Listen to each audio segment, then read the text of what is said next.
Hello friends, நீங்கள் கேட்டுக்கொண்டிருப்பது தேனருவி தமிழ் நாவல்ஸின் சாபமாய் வந்த என் உயிரே. வாசிப்பது நான் உங்கள் பவஸ்ரீ அபி. அமுதாவிடம் அவளுடைய குடும்பத்தை பற்றி விசாரித்து தெரிந்து கொண்ட விஜய் தனது குடும்பத்தை பற்றி யோசித்து பார்த்தான். அவனுக்கு அனைவரும் இருந்தும் யாரும் இல்லாததை போலவே இருக்க, நீ ரொம்ப லக்கிதான் என்று உணர்ச்சி வசப்பட்டு சொன்னான். ஆமா சார், இந்த விஷயத்துல மட்டும் நான் ரொம்ப லக்கிதான் என்று மனதார அமுதா சொல்ல, அது என்ன இந்த விஷயத்துல மட்டும், மத்ததுல எல்லாம் ரொம்ப அன்லக்கியா இருக்கேன்னு உனக்கு தோணுதா என்று கேட்டான் விஜய். சச்சா, அப்படியெல்லாம் இல்ல சார். இப்பதான் என் லைஃப்லயும் நிறைய நல்ல விஷயங்கள் எல்லாம் நடக்குதே. நீங்க எவ்வளவு பெரிய சினிமா ஸ்டார், எனக்கு உங்க கூட சேர்ந்து நடிக்கிறதுக்கு சான்ஸ் கிடைச்சதே பெரிய விஷயம். இதோ இப்போ உங்க கூட நான் போன்ல பேசிட்டு இருக்கேன். நடக்கிறதெல்லாம் உண்மைன்னு இப்ப கூட என்னால நம்ப முடியல. இவ்வளவு நல்ல விஷயங்கள் இருக்கும்போது நான் ஏன் என்ன அன்லக்கின்னு நினைக்க போறேன். இப்போதைக்கு மேரேஜ் மட்டும் வேணாம்னு எனக்கு தோணுச்சு.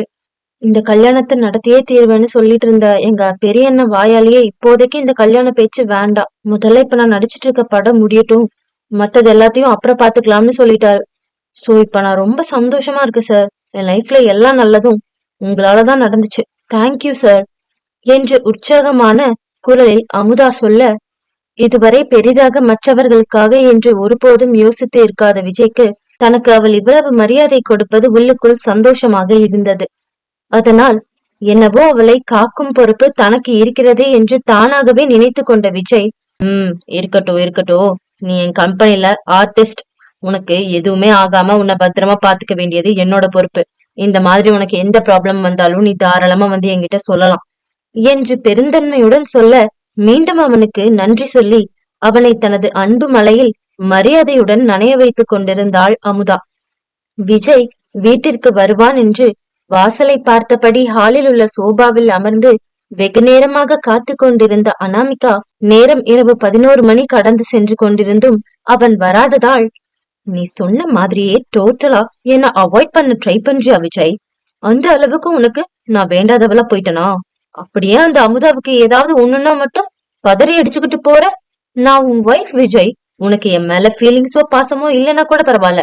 என் இடத்துல வேற எந்த பொண்ணாவது இருந்தா நீ இவ்வளவு டார்ச்சர் பண்ணதுக்கு எப்பயும் நீயும் வேண்டாம், உன்கிட்ட இருக்கிற காசும் பணமும் வேண்டான்னு உன்னை விட்டுட்டு ஓடி போயிருப்பா. நான் உன்னை நிஜமாவே லவ் பண்றேன் விஜய். எனக்கு நீ எந்த அளவுக்கு முக்கியமோ அந்த அளவுக்கு உன்னோட ப்ராப்பர்ட்டிஸ் அண்ட் மணி ஆல்சோ முக்கியம்தான். அதுக்காக நான் நிறைய தப்பு பண்ணிருக்கேன், ஒத்துக்கிறேன். பட் உன்னை ஏமாத்துற மாதிரி அந்த பிரியா பண்ணாலே, அப்படி எதுவும் நான் பண்ணலையே. எத்தனை தடவை நான் உன்னையே சுத்தி சுத்தி வந்தாலும் கூட உனக்கு என்ன பார்த்தா ஒரு ஆளாவே தெரிய மாட்டேங்குதுல. நீ இப்படி இருக்கிறது ஒன்னும் எனக்கு புதுசு இல்ல.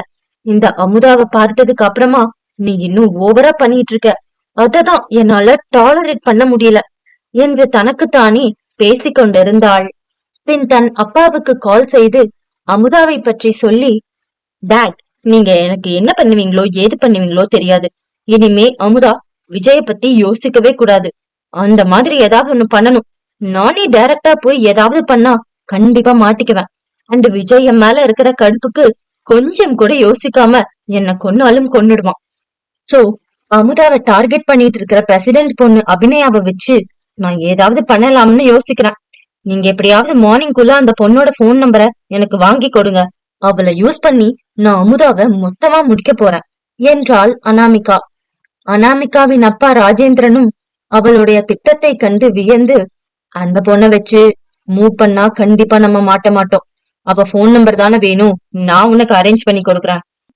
நீ என்ன பண்ணுவியோ ஏது பண்ணுவியோ எனக்கு தெரியாது அனாமிகா.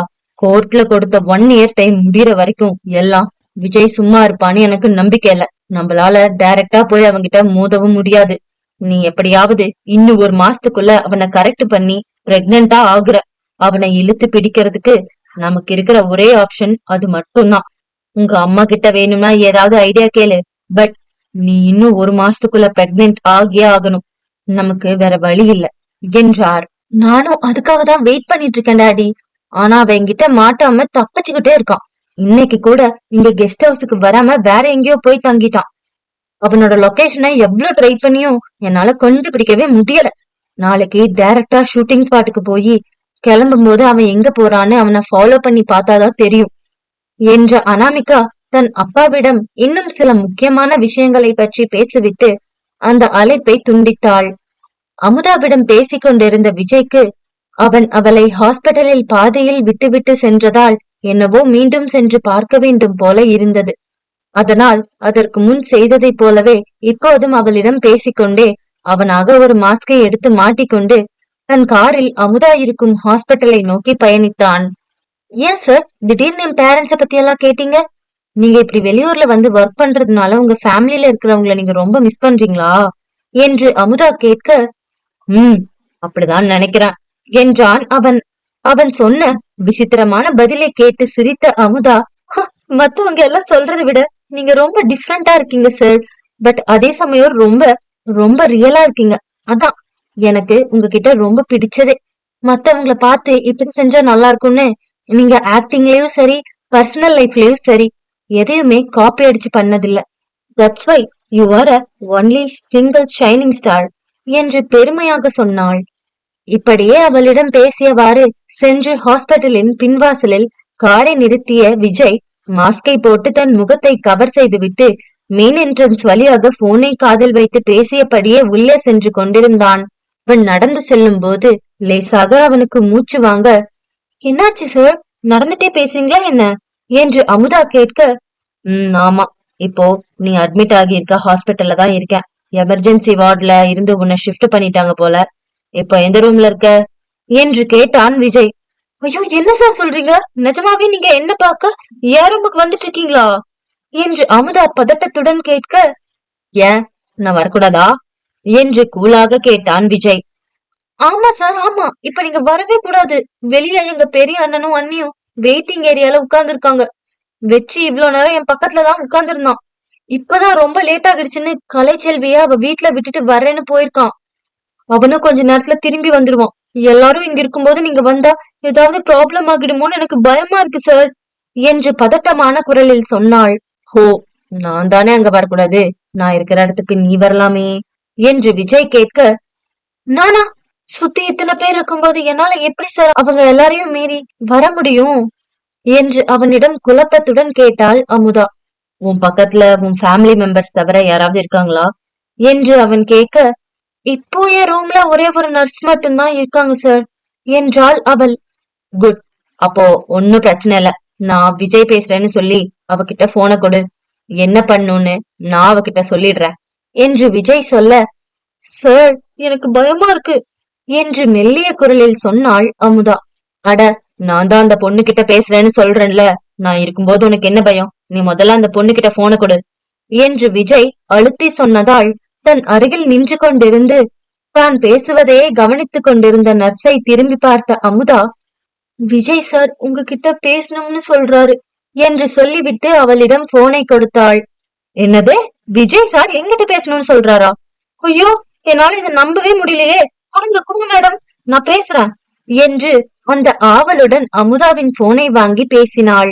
விஜயின் குரல் தன் காதில் கேட்டவுடன் ஏதோ ஒரு பரவச நிலைக்கு இருந்த சந்தோஷத்தில் சென்றுவிட அந்த பெண் அவன் என்ன சொன்னாலும் அதை அப்படியே செய்யும் நிலையில் இருந்தாள். காதல் மலரும்.